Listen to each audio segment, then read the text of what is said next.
नमस्कार, तनया's secret recipe मध्ये आपलं स्वागत आहे। आज आपण बनवतोय शिरवाळे। शिरवाळे म्हणजेच तांदळाच्या शेवया आणि नारळाचा रस। तर सर्वप्रथम आपण तांदळाच्या पिठाची उकड काढून घेणार आहोत। तर मी एक भांडं ठेवते गॅसवरती।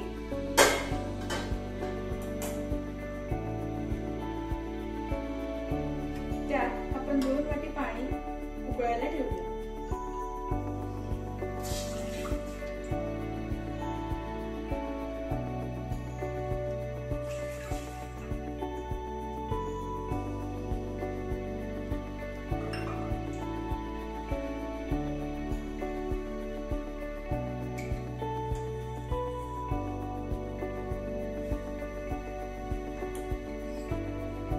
पाण्यामध्ये आपण थोडंसं तूप टाकायचं। तूप टाकल्याने पिठाला चकाकी येते।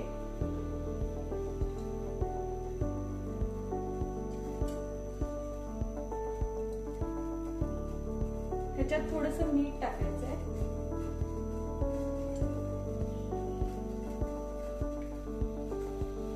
पाण्याला चांगलीशी उकळी येऊ द्यायची।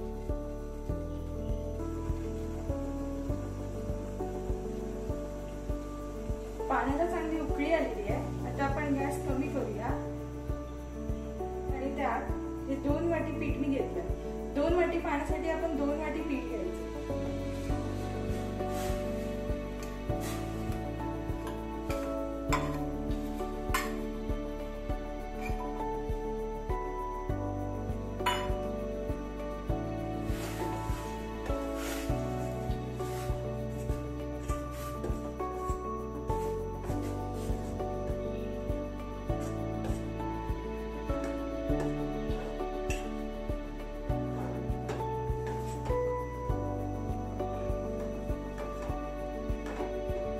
पीठ चांगलं मिक्स करून झालेलं आहे। आता त्याच्यावर ती झाकण ठेवायचंय। 2 मिनिटं असंच वाफू द्यायचं।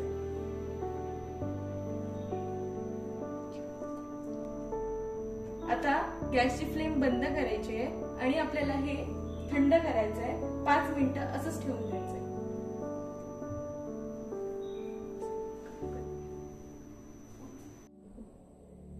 तर आपण आता नारळाचा रस करून घेतोय। त्यासाठी मी एक अख्खा नारळ किसून घेतलाय। ते मी या मिक्सरच्या भांड्यात पूर्ण घेते।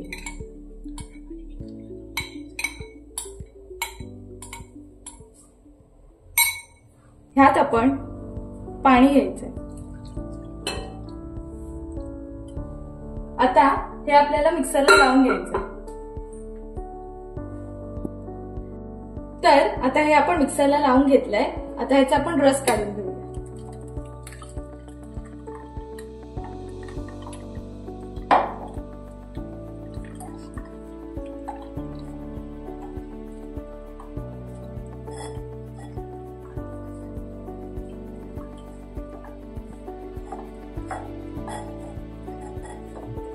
आता परत हे अजून एकदा आपण मिक्सरला लावून घेऊया आणि असंच रस काढून घेऊया।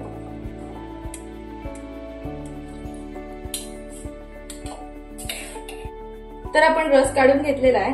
आता त्याच्यात आपण गूळ टाकूया।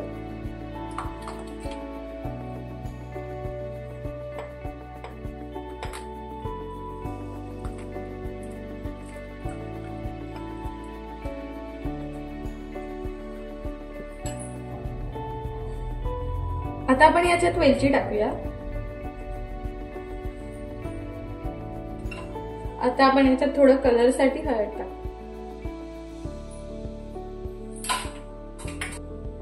हे चांगलं मिक्स करून घेऊया। आपल्याला गूळ पूर्णपणे ह्याच्यात वितळवायचा आहे।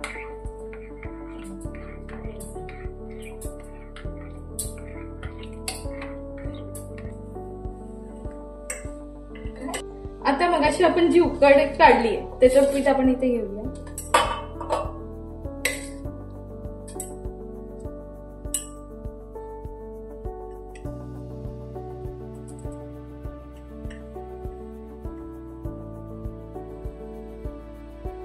थंड पाण्याचा हपका मारून आपल्याला ते चांगलं मळून घ्यायचं।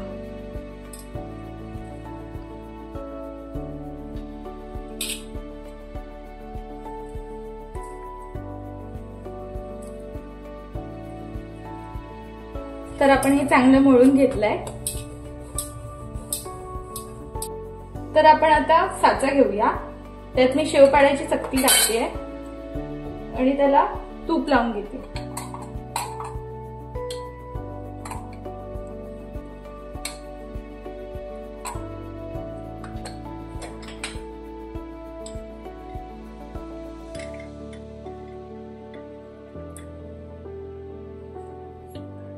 आता हा मळून घेतलेला गोळा आपण त्याच्यात टाकूया.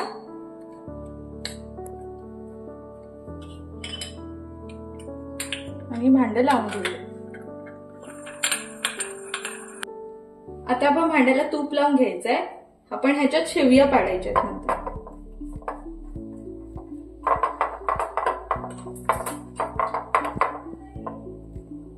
आता आपण ह्याच्यात शेवया पाडून घेऊया.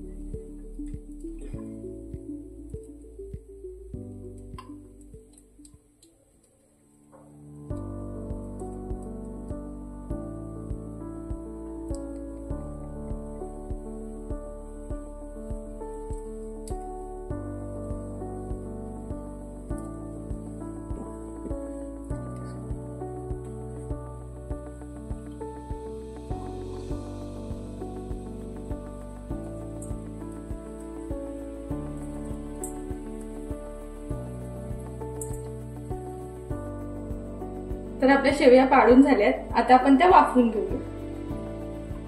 मी मगाशीच पाणी गरम व्हायला ठेवलं होतं. आपण आता ह्याच्यात त्या शेवया वाफवून घेऊया. शेवया फक्त 5 मिनिटासाठीच वाफवून घ्यायच्या.